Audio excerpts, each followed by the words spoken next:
Hey, what is up, everyone? This is Ete with another episode of The Company Next Door. I'm sitting down with a guest who I haven't seen for a while. This is the first time we've connected we haven't figured out exactly how long, 3, 4, 5 years, somewhere in there. And she's been through some changes over the last few years through her career, and we're going to jump into that. But, if you know, those of you who listen to the show, you know that I only interview guests that I really believe in what they're doing or the entrepreneur or the person behind them. And in this case, I believe in what she's doing because I've been a client, and she's just got a great energy and just really encouraging in her field. It's a really cool thing. So I'm sitting down today with Audrey. Hello. How are you? Good. How are you doing, Ete? Good. And so Audrey, I'll tell you a little bit about it. So she is in the nutrition, health. Help me out. What's your space? What do you call it? I'm a nutrition coach. I'm in the nutrition, wellness, fitness facet. Yeah. Which is a growing popular trend right now. It's yeah, becoming really popular. It's huge. There's a lot of money that goes into this field, across America, everywhere in the world, and there's so much bad information. There's so much garbage out there. I mean, there's so many podcasts that will tell you to do this. There's so much research that's contradiction. It's a hard thing for anybody who's not an expert to navigate. It is for sure, and I think that's why it attracted me. There was so much misinformation, and people were coming to me with some crazy things that they had tried and it didn't work, and it was sending them down the road of disease instead of wellness and instead of health. Yeah, and so that's kind of the thing. So that's how I found you. Again, we don't know when, but anyway, I found her. She was working with a company at the time, and the process was really interesting to me. I had never really been aware at the time of how important it is to really track what you're putting into your body, how important it is to kind of turn your wholeness into, I don't want to say science, but a formula or of some sorts. And when we met, you were working with a company where I would come down every week and we would do some measurements and we would get a scale, but we would also we'd go over the food and you'd make a meal plan. And I think one of the most important part, there was some accountability there. Right. And you would also, we would talk about it. So it was almost like there was a bit of psychology involved as well. Absolutely. And so I love that model because for me, it was like, I was just like everyone else, yo-yo dieting, going online, trying things, try whatever, Atkins for a month, lose 20 pounds, and then gain it all back, try vegetarian. And so anyway, so I haven't worked with you for years, but since then, you fundamentally helped me shift the way I thought about all of this, about fitness and health. And so I've been able to keep it up however many years it is. So, yeah, that's great. That makes me so happy. I love hearing that. So we'll start off with you call that a client testimonial right there. But anyway, right, great. So, but that was how we met, and we were meeting weekly and maybe for a year and a half or so. And I know you didn't stay with that company. Right. So tell us a little bit about kind of what the transition into what you're doing today and what you're building. Yeah, great. First of all, it's so good to see you. Yeah, awesome. This is great. And you look amazing. So I'm really excited. So I worked with this company in 2014, and it was great. I had a nice clientele, and everything was going well. And then there were some signs that started happening that maybe some things were falling apart from the corporate standpoint. Okay, so from the uppers in the company? Right. And just things were starting to happen that just red flags. And so I was getting a little bit nervous, and employees and colleagues started leaving the company. And so I thought, well, I think this is a true sign that it's time for me to move on as well. And my clients were so gracious, and they were like, we'll follow you wherever you go. So this, was a real turning point for me because I never had any intention of starting my own company. That just wasn't right. You were in my future. I was totally content where I was and doing what I was. And I just didn't think that I would be having to start an LLC. But I did. And it was so scary and so terrifying. Yeah. But it was also just such a fantastic thing as well. And it was one of those things where I had, quite a big clientele at the time. They needed my help. They had paid for my services. Right. And I just could not abandon them. So I, found some office space, and just we transitioned over here, and I started Elevate Nutrition and Fitness Consulting.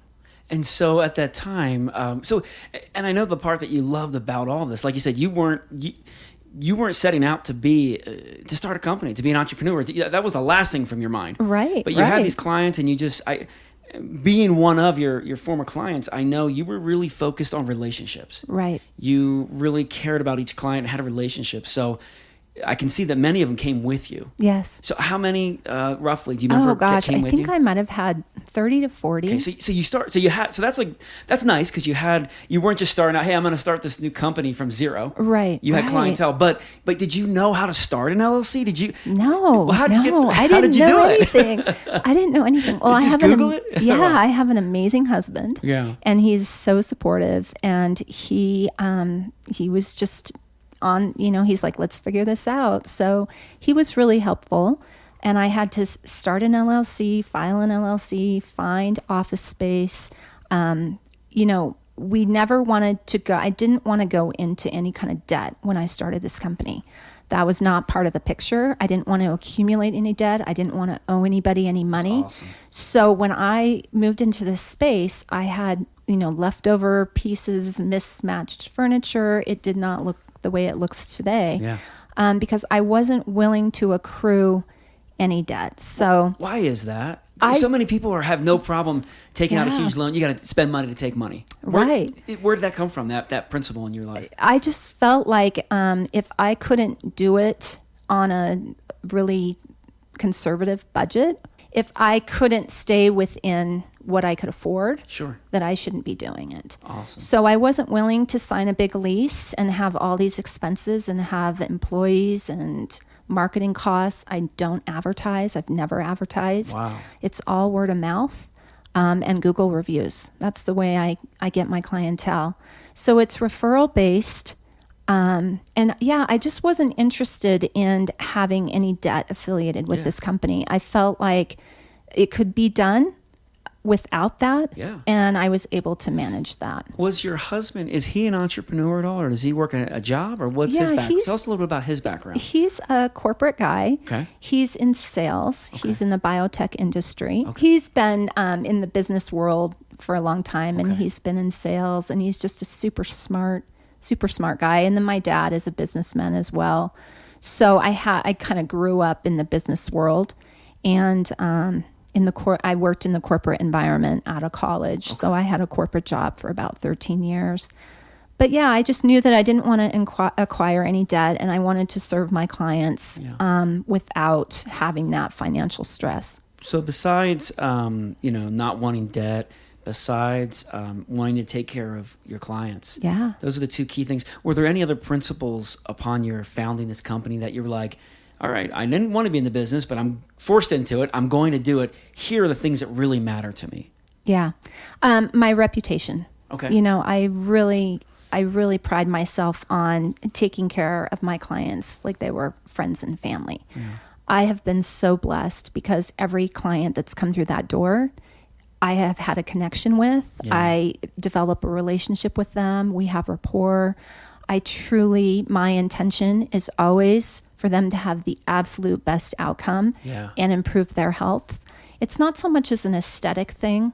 I really try to tell my clients, there's a lot of miserable, unhealthy, skinny people in this world, right? Yes, I remember that. And there's a lot of people that are completely content, maybe being a little bit overweight, and they feel great, and they're happy, and they're having a very satisfying life. So my whole intention is just to, connect with people, take care of people. Their health is my top priority. Right. My whole goal is just to get them feeling their best. Yeah. That really is what it's all about. There are new technologies that are kind of doing that. And in a year or two, I actually tried some of them for fun. Yeah.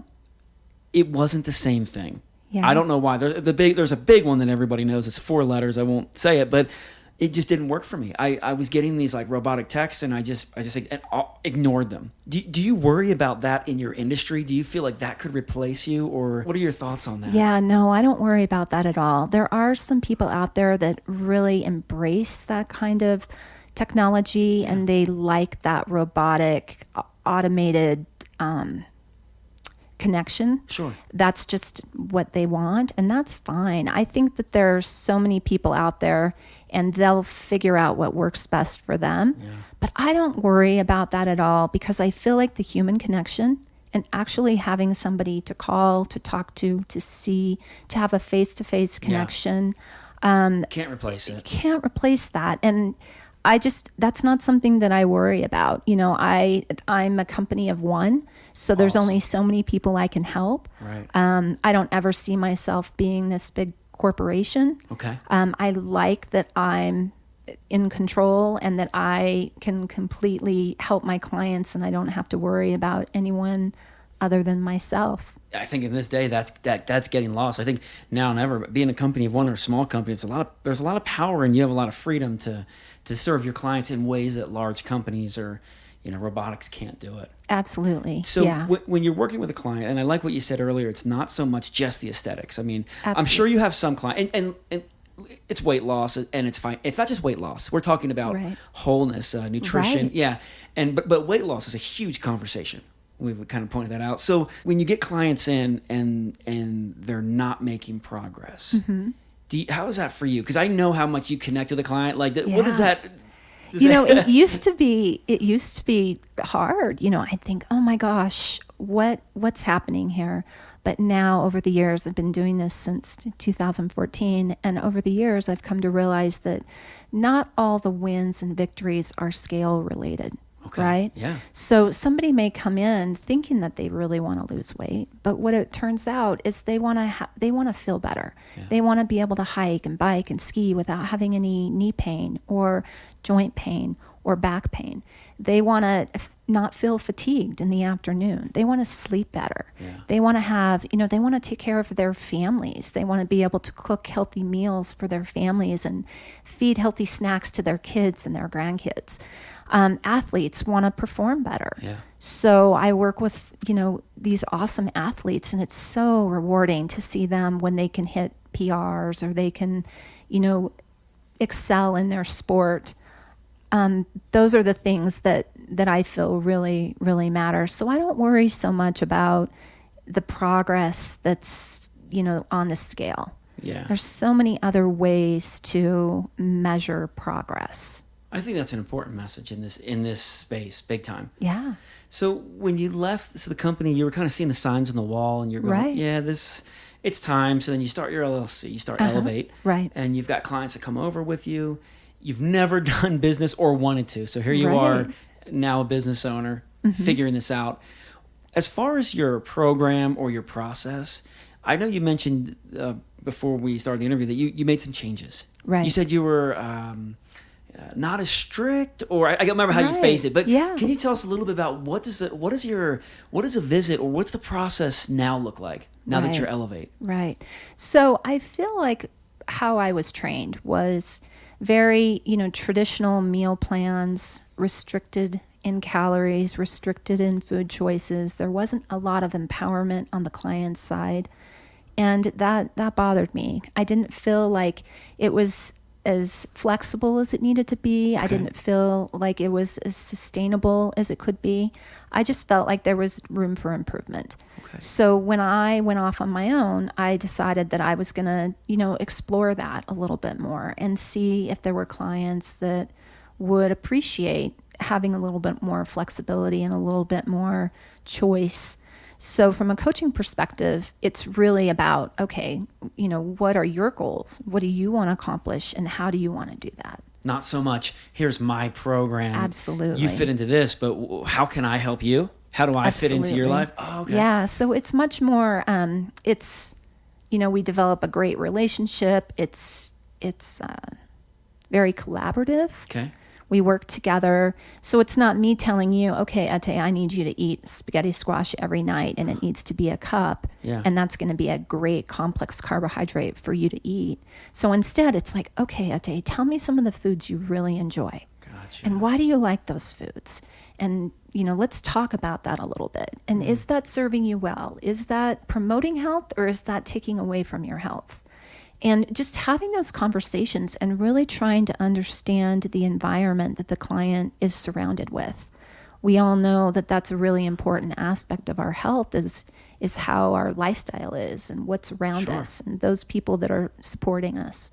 Right. So this makes a lot more sense. This model how can we fit this into what you already have, like you said, because the restrictive thing, it doesn't work for everybody. Right. It doesn't. It works for very few long term. Right. Because of birthday parties, because whatever. And so I'm almost hearing like you're creating this new program where you're making space for their life and their lifestyle. Right. And then just guiding them. Yeah, absolutely. And I'm here to guide them. I'm a practitioner myself.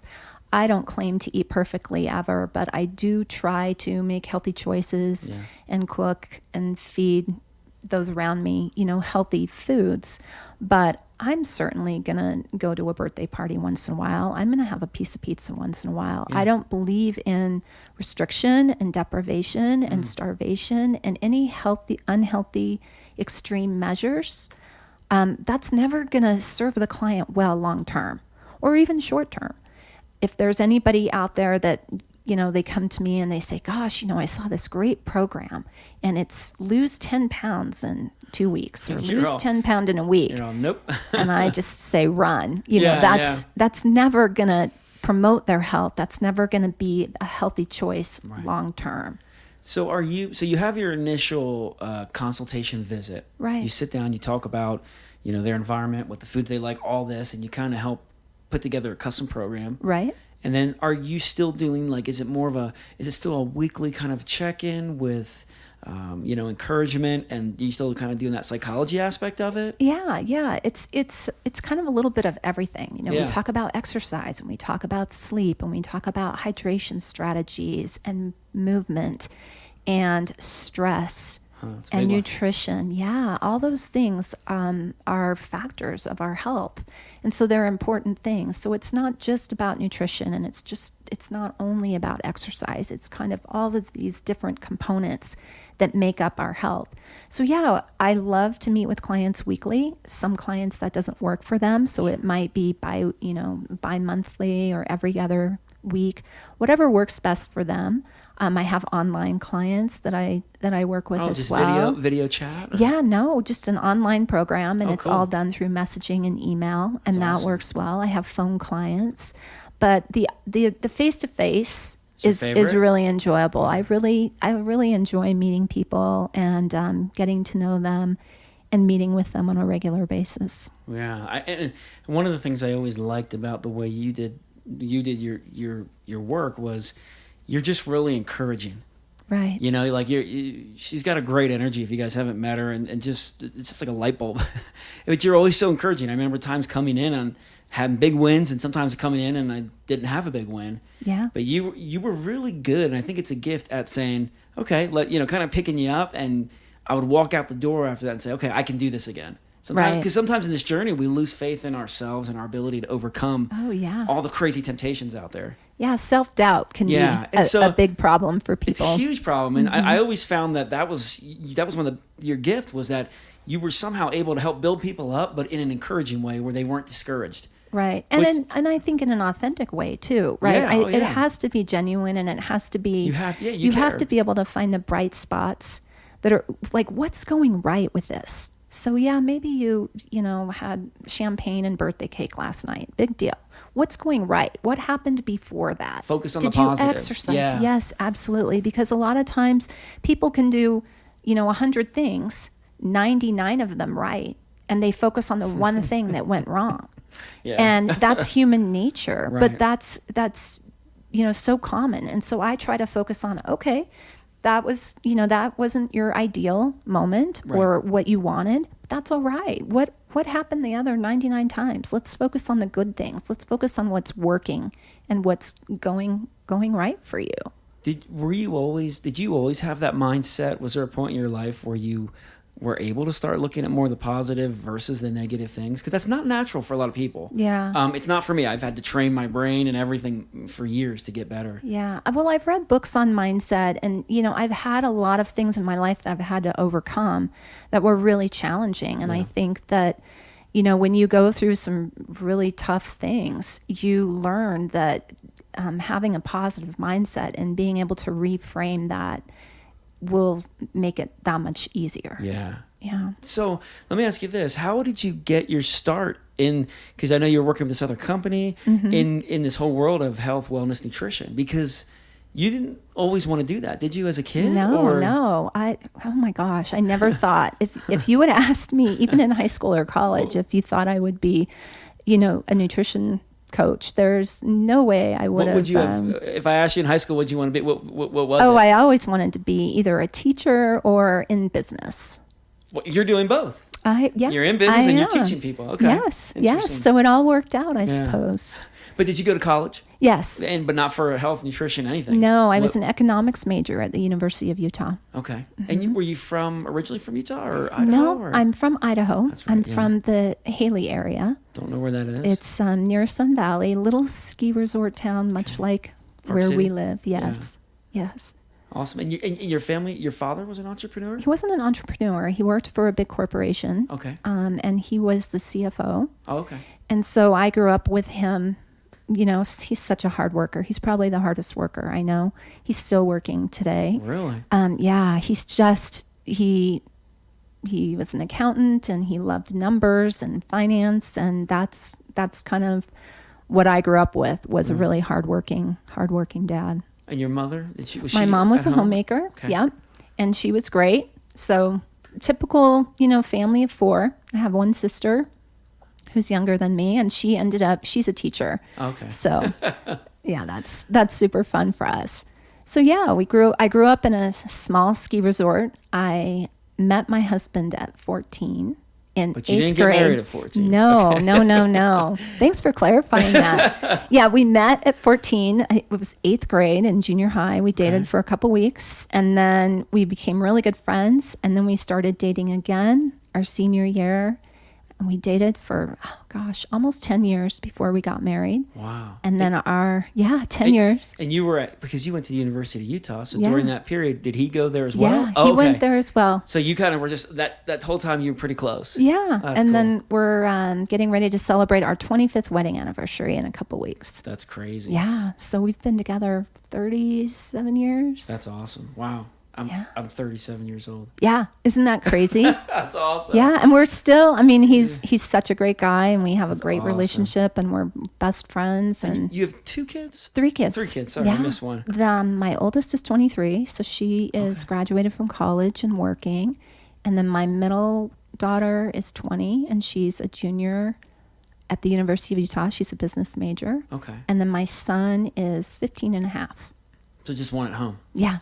So, and how does do you try to teach him, do you take all this stuff home and say, hey, you got to eat that, how does that? I try. You try. At first there was a lot of resistance when kids were like, oh no, but now I think they're starting to realize that, what I say rings true. And my he's a hockey player, so he's really getting interested in, eating for his sport and for performance and fueling his body. So that's been fun to watch, that transition. Totally random, but as we're talking about kids, do you have any advice for parents with kids that are trying to, I got a 10-year-old. Yeah. And he eats, and I can't blame him. We buy it. Right. But the way he eats is nothing like the way I eat. And it drives me nuts, but I don't know what to do about it. Yeah. Oh my gosh. Do you get that a lot? I do. And it's hard because kids they tend to be finicky. They tend to be picky. They want to eat what their friends are eating. They want the treats. So I go with the philosophy. I tell parents, don't try to force food. Don't try to push food on them, but give them an opportunity. Let them go to the store with you. Hey, look at all these fruits and vegetables. Do you see one that you might want to try? Gotcha. Let's cook this together.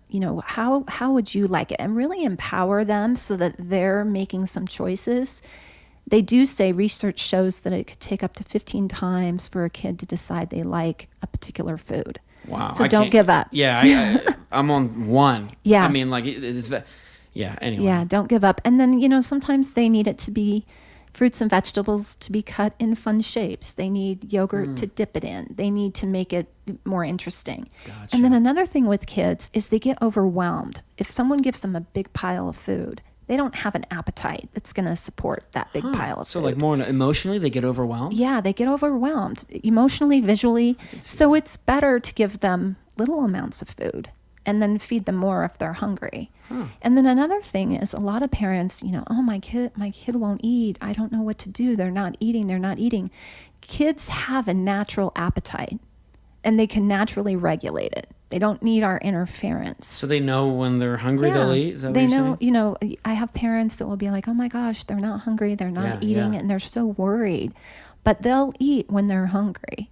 One thing that, I don't know if this is prevalent today, but in my era, it was so common for parents to tell their kids, like, you have to clean your plate. You have to finish your food. I grew up that way too. Every bite. And you're right, but it would be a huge plate. Right. And that's just not doing your child any service. So it's very much, let them be in control. Let them, have them try new things, but don't force it. Yeah. And then whatever's in the house is what they're going to eat. Treats and those kinds of things, I believe that they should have access to that, but not 24/7 and not all the time. And then that way they're going to choose, maybe make a better choice. Gotcha. Yeah. You've been seeing a lot of different clients, a lot of different body types, physiques, all these different things, different allergies, all these years. And I imagine, and I wonder, do you start to see patterns in things? Are there certain myths that you see out there in this? Because we talked in the beginning about how much just nonsense there is, and it's so hard for someone who wants to get healthy. Do you start, do people come in with, oh, I thought this or this? Do you see, are there current myths? Could you bust a few for us that drive you nuts? There's a lot of people that, want to follow a trend. They either want to follow keto, or they want to follow paleo, or they want to do the carnivore diet, or they want to be vegan or vegetarian. Just want to fit into a label? Right. There's just something where they think like, oh, my friend did this and it worked so well for her, and I want to implement this in my life. And what I tell them is, how long can you do that for? Because if you can't do that forever, it's not going to serve you well, right? You have to, it has to be a lifestyle. It has to be something that you can do long term. Gotcha. So really, and then pointing out, the elements of how happy are you going to be doing that? Yeah. If you love bread and you never get to have a piece of bread again, is that gonna make you happy long term? Are you gonna be able to sustain that? So sometimes people are really shocked to hear that. I really don't have a particular. I guess I'm nutritionally agnostic. I support clients with whatever it is that they want to do, but a lot of times I have to, start at a very basic level and say, hey, let's just start out eating 5 fruits and vegetables a day. Let's just start there. Let's make sure you're getting your water in. Let's just make sure you're moving your body. So to simplify it, right? Because you don't ever want to overwhelm the client with, a million to-dos, and then they leave feeling more confused than when they started. And then, as far as trends and patterns and stuff that I'm seeing, you see a lot of people that, especially middle age, that are really discouraged. They feel like they don't know what happened. They don't know how they got there. Sure. They feel like they're ready to give up. Yeah. They feel like they've tried everything and nothing worked. And so, just really trying to let them know, like, this isn't just you. This is your body. This is the stage of life. Right. There's things that we can do to definitely get you feeling better. But how you are at 50 is not going to equate to how you were at 16 or 20 or 25. There's changes for sure. Yeah, there's a lot of changes that just happen in the whole aging process. So my whole goal is, let's shoot for longevity. Let's shoot for a quality of life here. Let's get you skiing on, at the mountain when you're 75 and 80. Yeah. That's what we matters. want. We want the quality of life. We don't want, to go down the path of illness. Yeah. Those are some things I that love I it. see. Just focusing on this, like you said, if it's not going to work long term, it's not going to work. Right. I think that's I think I could put that on a t-shirt. That's a good one. Well, and something that people always ask me, they come in and they're like, "What's the perfect diet?" I want to do the perfect diet. Yeah. I want to have this amazing result. And what's the perfect diet? Just tell me. I'll do whatever you tell me to do. What do you say? It's an interesting question. It happens really frequently. And the perfect diet is the one that you're going to stick to. Yeah. It's the one that you're going to enjoy and the one that you're going to adhere to. So I kind of flip it around and say, well, you tell me, what would the perfect diet be for you? What would you embrace? What would you do every day from here on out?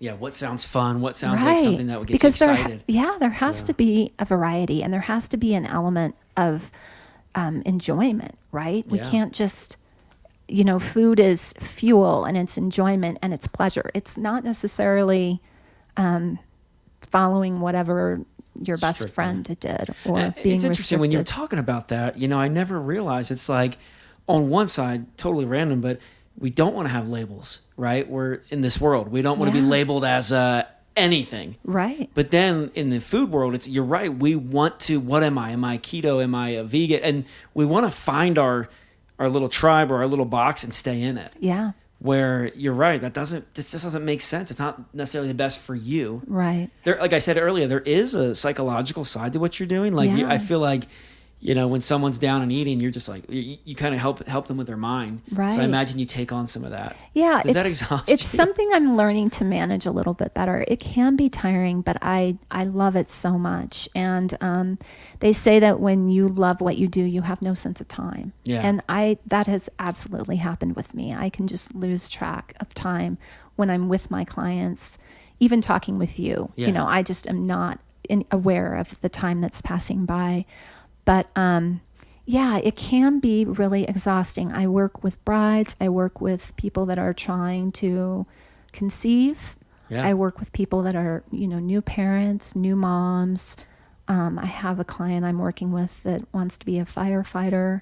Wow. So it's fascinating. It's so interesting. Yeah. I'm intrigued all the time. I just absolutely adore my clients. What do you have a favorite?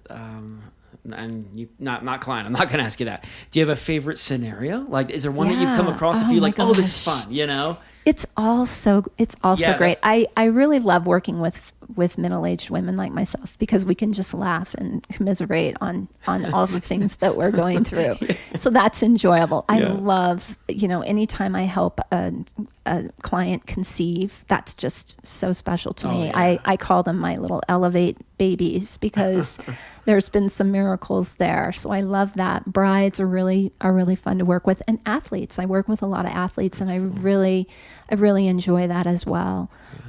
So I've had clients that are in their 70s and they're fantastic. And then I've had younger clients or high school kids that are trying to kind of enhance their sport performance. Yeah. And I love that too. Yeah. That's very diverse. So it is. That's kind of funny. So you force in the business, you build the company, you start Elevate, you start, all these clients come with you. And, you're just kind of customizing, coming up with this new program, we'll call it, which is like basically whatever program fits each person. So very individual. Mm-hmm. How has it been going? So you started in 2017? Yes, I started Elevate in February or March of 2017. Okay, so about just over 3.5 years. Right. Are you happy? Has it been... The balance, has it been on the business side? I'm asking now. We're going to talk more about the business side. Has it been overwhelming? Has it become more easy, comfortable? How's the business experience? Oh, it's been great. It's you're constantly learning. I had to learn how to build my website. Yeah. And I had never done that before. I'm not the most technological advanced person, but I had my sister-in-law and my brother-in-law who are. And they really helped me build my website and get that up and running. And I still remember in July of 2017 when we got my website up and running, that was really a pivotal moment. Oh my gosh, I just built a website. Well, never thought that would happen. And I love that you said that because for some, they might go, oh, website, that's easy. But for many, most people don't build a website in their whole life. Yeah, it was scary. Yeah. So it was so scary. And I saw it. It actually looks really good. Yeah, I was going through it yesterday. Yeah. So cool. So what else has been like a challenge for you? Yeah, so that was the big one. That was the one that I think was really terrifying. I already had my clientele, so I knew I could manage my clientele. Yeah, because you've already done it. You were doing it. I had been doing it before. Luckily, a guy that we had worked with at our former company was a software developer.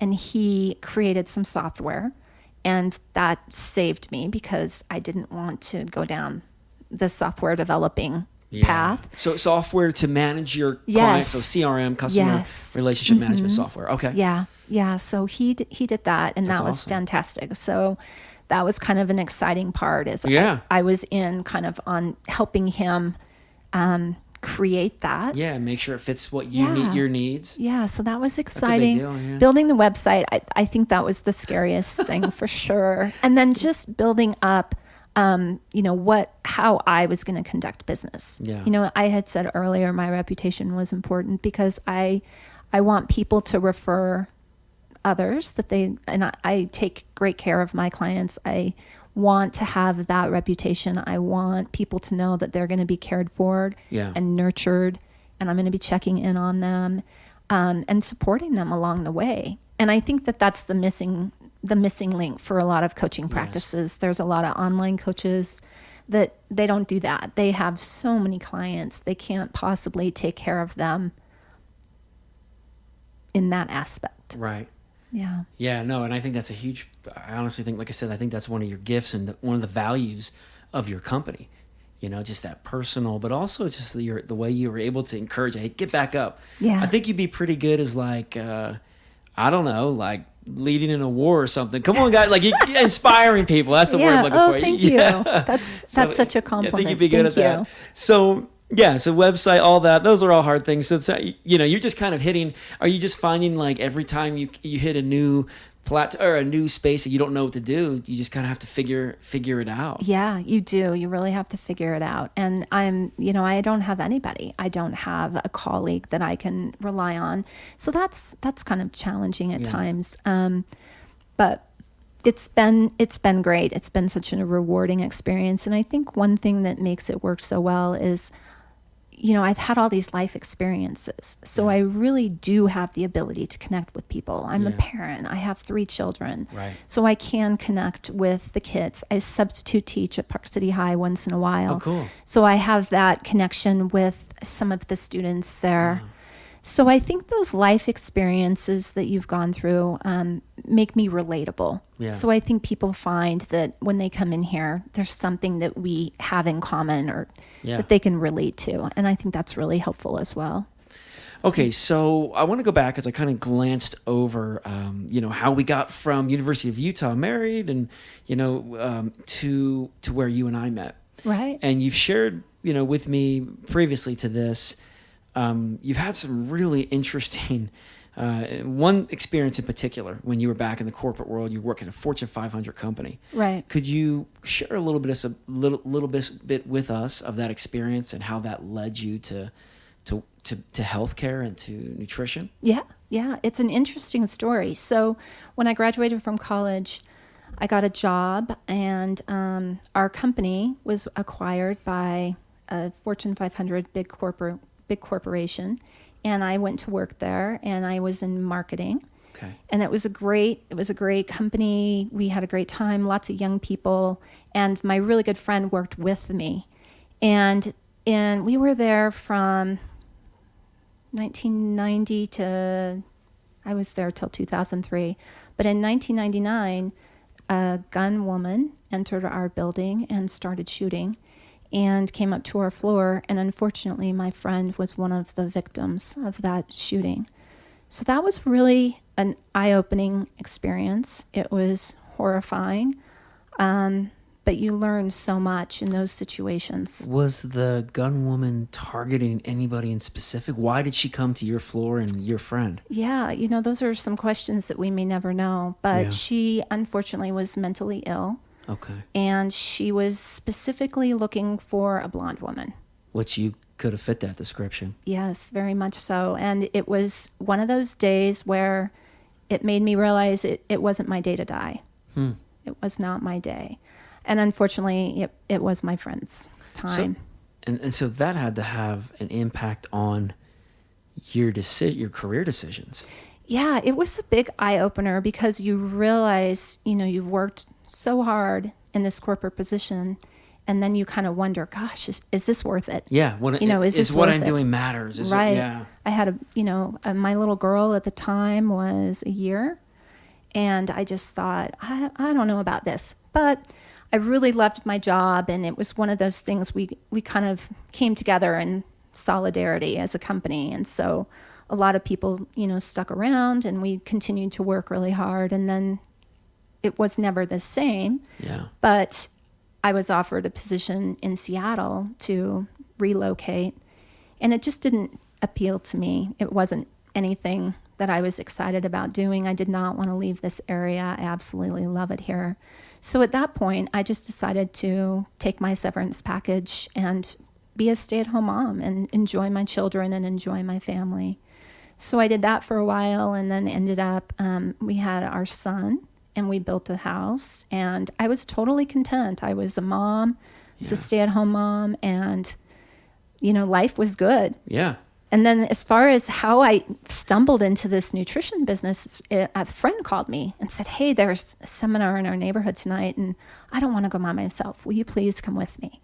And I told her, I'm like, that just really doesn't interest me. I don't have a weight problem, and I'm just not really interested in that. Yeah. And she's like, please, I don't want to go by myself. You don't have to do anything. You just have to come with me. Just a favor, just support her. Yeah. So I was like, okay, I'll go. That's fine. I'm sure it will be interesting. And as I sat there listening to this nutrition coach talk, everything he said resonated with me. And I was fascinated. I could not get enough of what he was talking about. And he was talking about fueling your body and eating for performance and picking quality foods. And I had never really thought about food in that aspect. So I was completely hooked. And you can't. So your friend that you left the meeting, and she dragging you in, and you're trying to stay, huh? Yeah. And so I was like, oh my gosh, sign me up. This is fascinating. And so then I decided that I was going to, do this little 12-week program and see what I could accomplish. And I absolutely loved it. And I felt so great. And I kept teasing this coach. I kept saying, I know you want me to work here. I know I'd be so good at this. And he'd laugh. And then one day he's like, we do need somebody. Would you be interested in getting certified and doing the training and the courses and everything that you need to do to become a fitness professional and coach people on nutrition? And I said, yeah, I'd love that. It's interesting that you had no interest at all at going. You said, that's not really interesting to me. Yeah. Do you think that it's just interesting that you were sitting there and you're like having this moment, like, wow, you said it's resonated with you. Yes. Do you think you were just meant to be in this world? Like, I it's do. kind of a destined kind of thing? I do. And you just finally found, you were sitting there like, oh, this is what I'm supposed to be doing. Absolutely. Yeah, it's fascinating because I took a nutrition course in college, and I just remember it being so hard and difficult, and trying to remember all the minerals and vitamins and nutrients and the ATP pathway and all these crazy things. And then, when you actually, I've taken multiple courses, and it just is so different now because I'm so passionate about learning about it. I consider myself a lifelong learner. I'm always trying to learn and grow. And the, new science comes out, studies come out, things change. Yeah, constantly. So it's just really interesting to me, and I really enjoy it. I do have one question. After the shooting and the loss, just because I've never been in that kind of experience or near it, did you not feel, how long did it take for you to feel safe again in that building? How long does that take? You never get over it. Okay. You never recover. It's one of those things, you learn to manage it. Okay. You learn to deal with that trauma. Yeah. But I don't think, maybe other people have had different experiences, but I think you really have to just kind of get in the right mindset and persevere and know that, you're okay, but it takes a long time. Yeah. And a lot of people will suppress trauma. Sure, absolutely. And that's something. And it manifests itself in other ways through their life. Yeah, and that's something that I realized I did, and a lot of people that I worked with. That happened on a Thursday. We were back at work on a Monday. Wow. And it was just, looking back, it was just surreal, to remember the day and what happened and how you felt and the terror and the grief and the huge sense of guilt, because I was unscathed, as were many others. Right. And then, other people weren't. So it's a really complex thing to kind of have as a life experience, something I wouldn't wish on anybody. But it also has allowed me to be able to help clients that Sure. have dealt with some trauma in their yeah. lives. Yeah. And to kind of overcome that. Which is awesome. And again, bringing your life experiences into your company. Right. And right. so when you left and you had this great period of time at home and you're, working with your kids, and Yeah. I'm sure in some ways that was healing. Yes. With all this. Now, I know your husband was in an accident. Yep. Skiing. Yes. And he broke his neck. So that was around 2010, 12? Yeah. Okay. It was 2000. Okay. And he healed up pretty well. He's great. He's a miracle. And I remember you were saying that, that really opened your eyes too, the fact that he was pretty healthy and active, and how quickly that helped him to recover. Yeah, it was really interesting that day. So he got this random call one day from a buddy that he hadn't seen in years saying, "Hey, let's go ski. Let's go make a few runs today." And my husband's a fantastic skier. He grew up ski racing from the time he was 5 years old. He's an amazing skier. So they went up skiing, and I was at home, and I remember my phone rang, and it was his friend. And I thought, that's kind of weird. Yeah. And I answered, and I said, "Hey, how's your day? Is the skiing fantastic?" And he said, "Actually, there's been an accident, and I need you to meet me at the hospital." Oh, you never want to hear that. Yeah, and I just was like, "You've got to be kidding with me." Did you think the worst? Like, I'm afraid of that. Yeah. I didn't. I kept thinking, oh, maybe he broke his arm. Okay. Maybe he broke his leg, because he's such a good skier. Like, I just couldn't imagine anything happening. And he said, I need you to meet us at the hospital. It's not good. And I was like, all right. And I think I was just in shock. And I remember calling some friends and saying, you need to deal with my kids. I need to get to the hospital. And I went to the hospital, and, no one would talk to me. Like, everyone was running around, and no one was giving me any information. So I didn't know what was wrong, and I couldn't see him. So I kept thinking, okay, this is not a good sign. Right. And I remember my pediatrician happened to walk out, and I was in the waiting room, and I just said, "Can you please go check on my husband? I have no idea what's going on. I was just told to meet here." And she's like, "Sure, I'll be right back." And she came back and got me, and she said, "It looks like that they might be transporting him to the University of Utah, and, you can go in and talk to him." And at that point, he said, "Gosh, I have a broken neck, but I'm okay." And I talked to him, and it's just kind of a blur, but the whole experience was crazy, because he was in the hospital a couple days. He came home wearing a neck brace. He didn't have to have surgery. He was millimeters away from having, serious injury. If he doesn't have the ability to walk, what will our life be like? Yeah. What will that be? Because he's so active. He bikes, so involved, he water skis. He's just like the most active person ever. And I remember having that thought go through my brain. Like, I have 3 children. I think my youngest was 5 or 6 at the time. And I just kept thinking, what is this life going to look like? He's the main provider. Yeah. He takes care of us financially. He's our rock. So what is our life going to look like if he can't have the life scary that we've scary had? thoughts to deal with. Yeah. So, fortunately, everything ended up being great. He came home from the hospital. He's painting. He was driving me crazy, because I remember the first thing he did was started painting a hallway. I'm like, are you crazy? And then he kept teasing me, saying, if I can make it through your driving for the next 8 weeks, that will be great. Wow. And I pride myself on being a good driver. Oh, that's funny. Anyway, so it was one of those experiences that just makes you realize life can change in an instant. And he was simply skiing a blue groomed run. Wow. The lighting was really bad that day. He made a turn and found himself skiing off of a cliff. Wow. He landed on a cat track, and he didn't realize how serious his injuries were. The ski patrol came, and they actually told him, "Hey, you're good. You can ski down." Like, and no. his friend, who I swear was his angel that day, his friend was like, no. I saw him fall. You need to get him down. Yeah. He needs to go to the hospital. He needs x-rays. He's not skiing. He's not going anywhere." Wow. So it's one of those things where, thank goodness he had this friend watching out for him, and was able to see that the situation wasn't as benign as the ski patrol thought.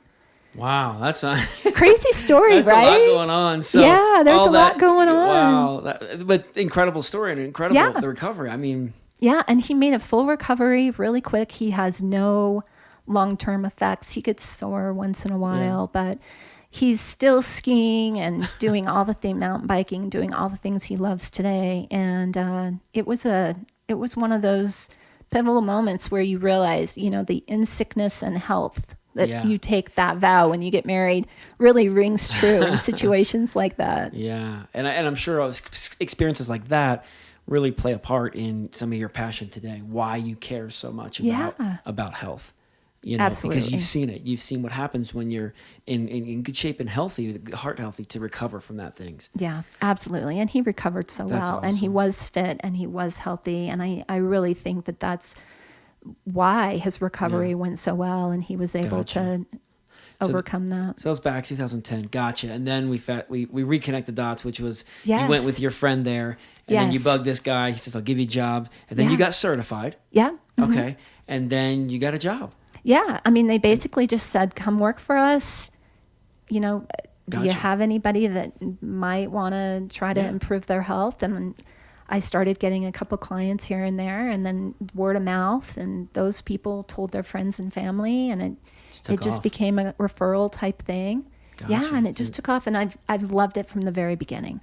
Gotcha. And then so here we are today. So I have a question, Audrey, kind of to follow up. I know you've shared with us some trauma you've been through, and then of course some of these, your husband breaking his neck, almost paralyzed, and I'm sure that's just the beginning. I'm sure there's a lot more. There's not enough time to tell all your life stories. Right. One thing I just am thinking about is there a higher power? Is there some element of faith in your life or even in your business? And does that play a role or? Yeah. Oh my gosh. Yes, absolutely. There is, Ete.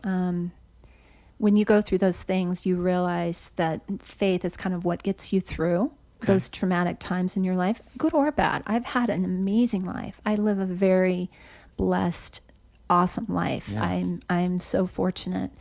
But yeah, faith is a huge part of it. And I had to have such faith starting this company. It was just... Oh, yeah. Because you're all alone. Absolute faith. I was by myself. I wasn't quite sure what I was doing. I knew that I had to help these people. I knew that I loved interacting with my clients. But yeah, there were times when it was just prayer. And, if there's somebody out there that can benefit from my assistance, if there's somebody out there that I can help, please allow me to do so. And I'm not kidding. There are some times when, I would get an inquiry or someone would call or send me an email very soon after. And it was makes the hair on your arms stand up because it was just so crazy. So, I mean, you're literally like, that's part of your running your business is just saying a prayer and saying, is there someone out there that might need what I'm doing? Yeah, I'm a huge... Amazing. I know, it's crazy. I'm a huge... And people come? Yeah. There you go. I like that. And then they like me. That's even better. So yeah, I definitely think there's a spiritual component to this. I was raised with faith and I have a strong belief in that. And prayer is an important part of my life. I mean, when my husband was injured and when I went through all that trauma, that was kind of the one thing that was able to help get me through all of that, is knowing that, there's something else out there than what we all know on this earth. I love that you're willing to share that because about a year or so ago, I have a friend who I'm trying to get an interview with, but she told me, she said, Ete, I literally have learned one lesson in business, because we're asking, how are you so successful? What have you done? Pave the way. And it was literally what you said. She was like, I get up and I just pray each day, like, what am I supposed to do today? Yeah. And I do it. And then when I'm done that, I go back and say, hey, I just finished that. What do you want me to do next? And then I go back and kind of this thing. And I was like, really? And so you're not the only one that runs business that way. And it's kind of cool. I know it's not the most popular topic to mix business and faith in this day, but it's truth. I love it. Yeah, and gratitude. That component of gratitude and being grateful for whatever it is, even if it's something that you didn't expect or something that's might be considered a failure or a disappointment. Just being grateful for the lessons that you learn, and the opportunity to interact with other people and being grateful for our health and all the things around us. That really is important as well. Awesome. I agree 100%. Are you taking new clients today? Yeah. You are opening clients. Am. Okay. So if someone's listening, they're interested in working with Audrey, which I highly recommend if this sounds like a good fit for you. Again, life-changing for me, really, really impactful. The best way to get a hold of you is just the best website? way to get a hold of me is either the website, or you can call my office number, which is 435-631-2939. Okay. And I have a website. It's Elevate Nutrition Park City. Awesome. And we'll put that in the show notes. Perfect. So that if anybody is interested in working with Audrey, and if you'd like what she's been kind of laying out, this program that fits your lifestyle, that's balanced and not too extreme. I know that sounds good to everybody. So if that sounds good to you, go ahead and reach out to her. Just a kind of winding down, Audrey, I want to ask you, what have been some big things that you've learned on the business side over the last few years? Like, what's your big takeaways that you would recommend if a new entrepreneur said, hey, you've been doing business a few years, what would you tell me? Right. Oh my gosh. I think the main thing is to find a mentor. Oh, Find somebody that can really help guide you. Yeah. And that's something that I wish I would have had that I didn't have. And so I had to kind of figure it out on my own, but find somebody that can, that's doing what you want to be doing. Yeah. And just ask them, say, oh my gosh, how can I make this happen for myself? And really try to take what they have to say and implement that into your practice, because the people that have been doing it for a while have learned so many lessons along the way. Why not listen to them? Absolutely. Yeah. Why not learn from them? Save yourself the headache. Right. So that's a great piece of advice. Yeah. Anything else that that's on your mind that you think? Yeah. I mean, I think it's a really good idea if you're going to be an entrepreneur to start small, right? Like, don't go for the big office and the fancy furniture and start advertising. Really look at what your bandwidth is, not only financially, but physically, emotionally. Yeah. How much stress can you take on right yeah. now? And start small, but get started. Don't delay. Just do it. Just jump in something small. Because if I hadn't have been in the situation I was in, I would have never done this, and it's ended up being such a fantastic experience. Yeah. So you just have to take action, and whether that's making some phone calls or building a website, whatever that is for you, take action and get started. That's awesome. And I'm glad you got through your website. Me too. Oh my gosh. That was a huge accomplishment. Oh man. Well, those are great lessons. I appreciate you allowing me to come to your office and have this conversation. I think is some great. Good stories and some great tips there, some great takeaways. So yeah, I just love, one thing I just want to kind of wrap up with is, I just love the idea, as I'm talking with Audrey, she never wanted to be in the business. It was never part of her plan. Yeah. And it just happened. It just became what it was, and she saw an opportunity and she wasn't afraid. And maybe it was, I'm not saying it was the easiest decision. I don't know what it was like, but you did it. And like you said, you found an office and you had mixed match furniture at the time. Right. But you didn't want to get into debt. I mean, you did it the right way without even knowing how to run a business. It's kind of interesting how natural and intuitive sometimes business can be, how simple it can be. Right. It's just really, like you're saying, it's find something you love. It's having a great customer relationship, staying out of debt. Like, it's literally these few core principles can make you a successful businessman or woman. Yeah, absolutely. So anyway, but thank you, for sharing all that with us. Thank you, Ate. It's been such a pleasure chatting with you. Yeah, it's good to reconnect. So good. Thank you guys. I hope you've enjoyed this episode. So thanks for tuning in. And again, check the show notes. We'll have her links and some more information about Elevate if you want to check it out. And we'll see you on the next episode. Thanks, guys. Thank you.